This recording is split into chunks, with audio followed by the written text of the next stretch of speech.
everyone, and welcome to the channel. So, this has been a long time coming, and I've been casually achievement hunting for years now.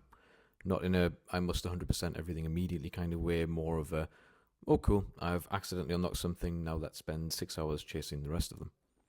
Some people relax with movies. I relax by doing oddly specific in-game tasks like kill this really hard boss with an underleveled weapon. You know, normal stuff. This channel is basically going to be my journey through that chaos. I'll be playing through games, going for achievements, and reviewing my gameplay and sharing what works, what doesn't, and what absolutely should not have worked but somehow did. The main game that I'm going to be playing through is Halo the Master Chief Collection. Now, the reason I wanted to tackle this one is one, because I love it so much.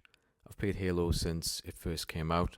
I played it with my dad, and it's just been a game that I've gone back to time and time again, and it never gets old. Now, the other reason I wanted to do it is because there are very, very, very, very few people who have done the full 7,000 out of 7,000 gamer score. Based on my current gameplay, it's going to take a long, long time. However, I'm happy to report I'm near enough halfway there. So, let's dig into some gameplay and see what works. Now, the first set of main achievements that I'm going to be going for are the legendary achievements, which is basically just completing the campaigns on the hardest preset difficulty. I have done a few of them already, but I'm going to do mission by mission the ones that I'm currently doing, which is Halo 2, and this mission that we're going to be starting on is the Arbiter. Where possible, I am going to do the skulls and terminal locations as well. Before we get into that, I just wanted to show some of the games that I have already done. Again, these have all been done casually, nothing hardcore at all, but this is roughly where I am and where I'm starting from. I'm currently sat at 108,000 gamer score.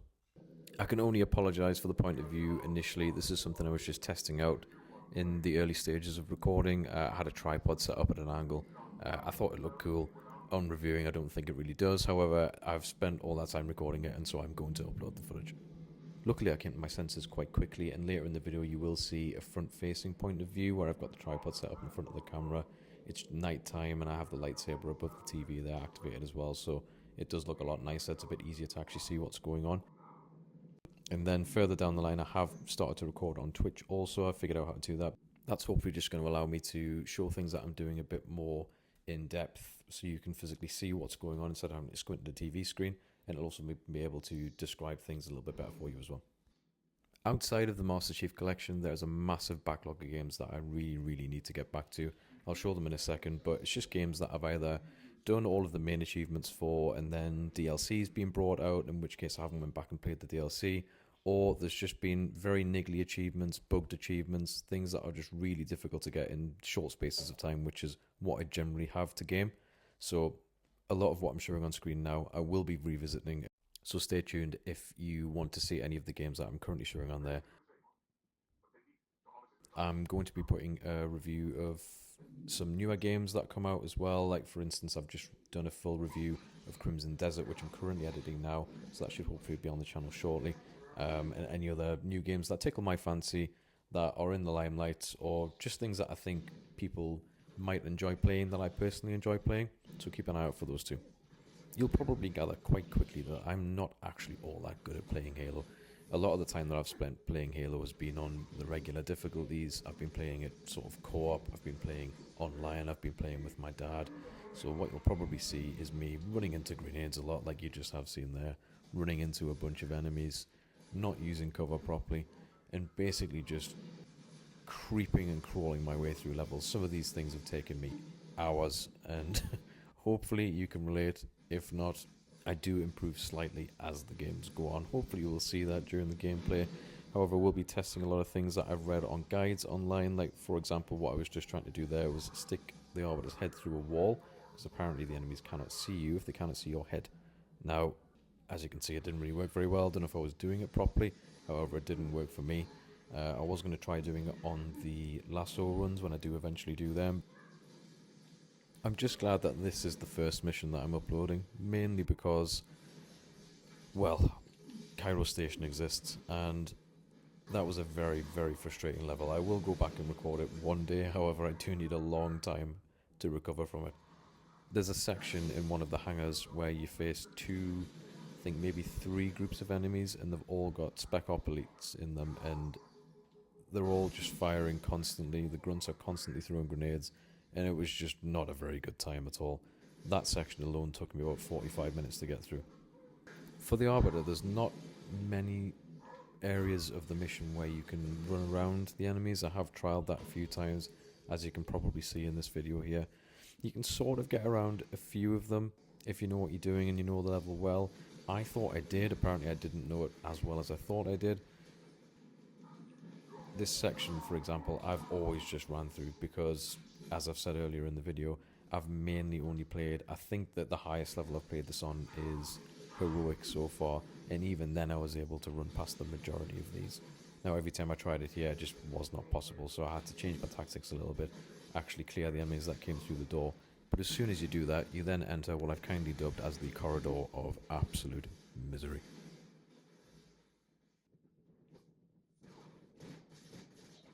I did manage to get somewhat of a good run here. I managed to clear the first set of enemies, I managed to get down a few of the floors, and then near the next section of the game, which is a much more open area. Unfortunately, I then turned around and saw this.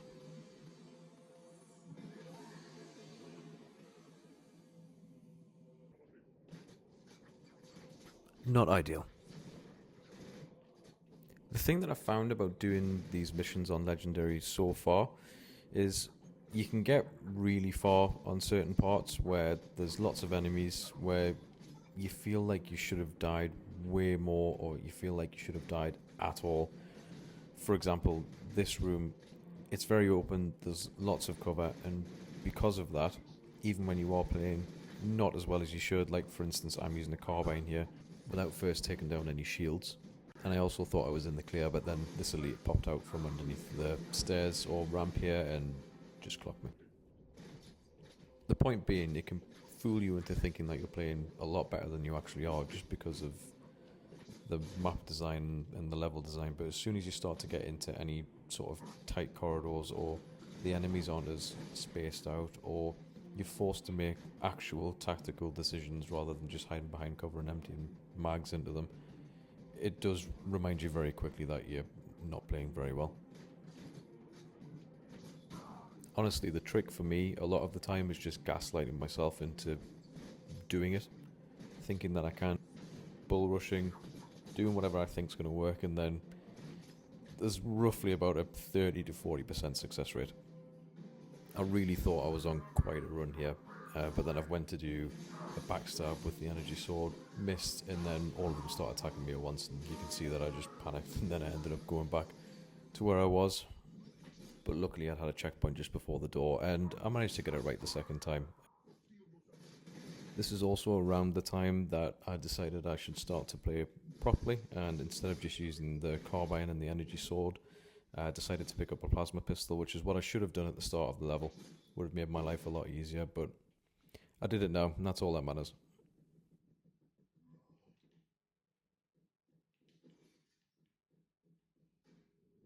For anyone looking to do the legendary difficulty for any of the campaigns, to be honest, this is basically the strategy for the majority of it. Get a plasma pistol, get something that you can either scope or have very good reliance on getting headshots with. So take your magnums from CE, carbines, battle rifles. If you can spare the ammo, which a lot of the time you can't, you could always use your sniper rifles or your beam rifles, that sort of thing as well. As the games progress, you will get a few more options, like in Halo 4 and in Halo Reach, I believe there's the DMR. In Halo 4 there's also the light rifle, which is like the Promethean version of the DMR or carbine battle rifle, that sort of thing. But the basic premise is to just strip the shields off with the plasma pistol using a charged shot, and then get a headshot off with whatever ranged weapon that you're currently using. You'll see as well that the charged shots take down the sentinels in one hit because they also have a small shield surrounding them, but it goes through the shield and it actually damages them at the same time, so it just pops them straight off. A good habit you can get into on Halo 2 specifically is that if you have the time, pick up a second plasma pistol, and then when you need to get into a gunfight, you can just sort of drop it on the floor around about the area that you're fighting in. Not that they're never in abundance, because they are, but you know, sometimes there'll be 5, 6 elites that are coming through a door. You get all your charged shots off, and then before you know it, you don't have any energy left in the pistol. That way you can swap to whatever you've put on the floor, then you have a little bit more breathing room. This isn't to say that your plasma rifles are useless, because they're absolutely not. If that's the only thing that you've got available, by all means pick it up. They will definitely help you strip the shields off, and they can be very helpful in deciding a one-on-one gunfight if it's the only option there. The brute plasma rifles, which are the red ones, are much more effective at stripping the shields because they have a higher damage output.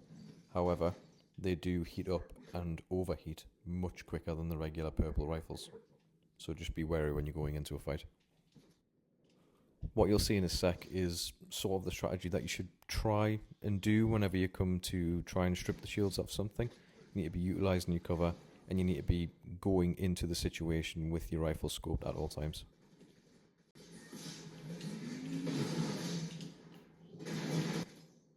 It just makes your life so much easier, and as you can see there, I didn't even get hit by the elite that I was actually targeting because I utilised the cover that was there. I utilised the movement in the game, which I know it sounds silly, but it is just jumping up and down, but genuinely, that is what works.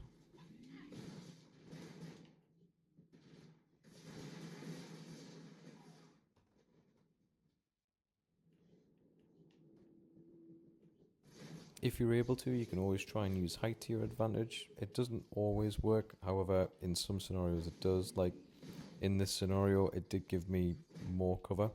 You're not always going to be in this situation because the platforms that you jump onto or the places that you do climb to aren't always going to have these larger, wider platforms in the way of the enemies. This section does, so all I've done is I'm still utilising the cover because there's plenty on the floor. The problem is the enemies also have all of that cover as well. However, when you move up here, they're much more exposed. You can then walk behind the cover that they're on, exposing them to much cleaner shots.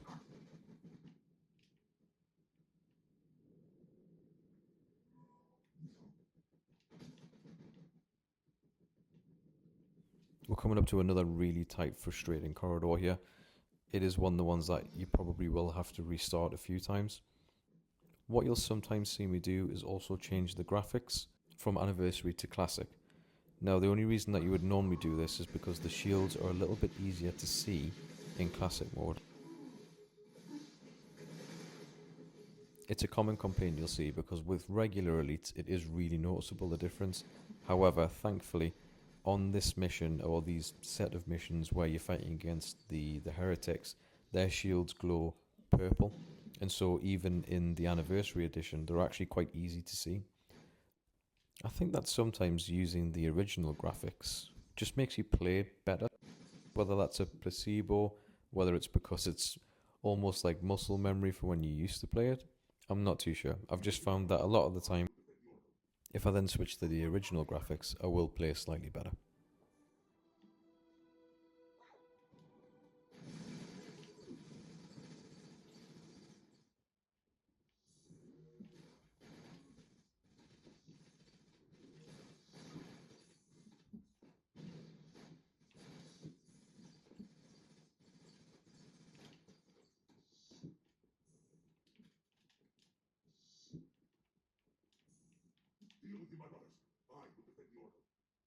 You'll notice that I neglected to get any of the skulls or the terminals from this mission.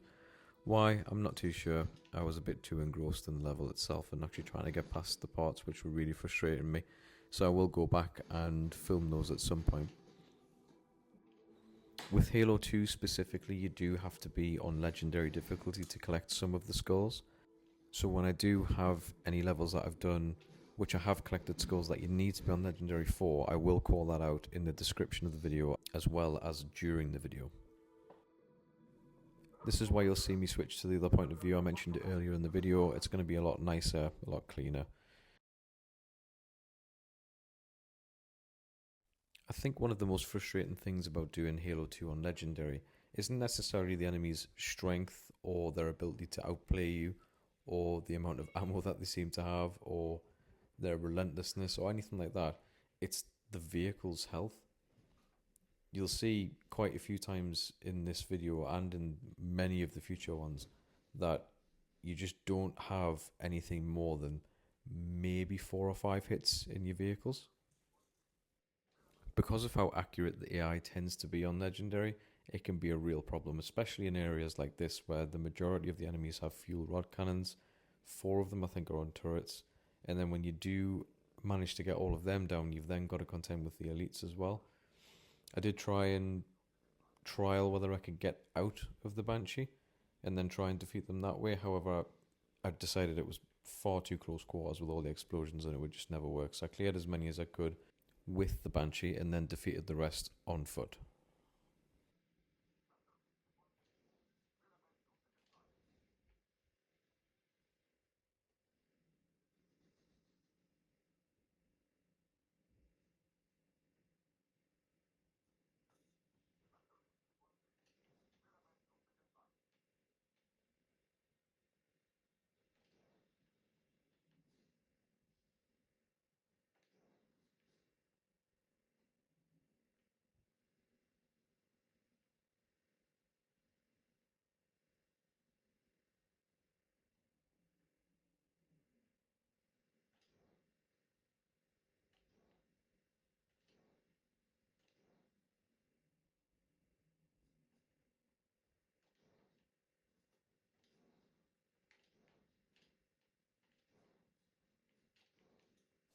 And these last couple enemies here will take us right up to the end of the mission itself.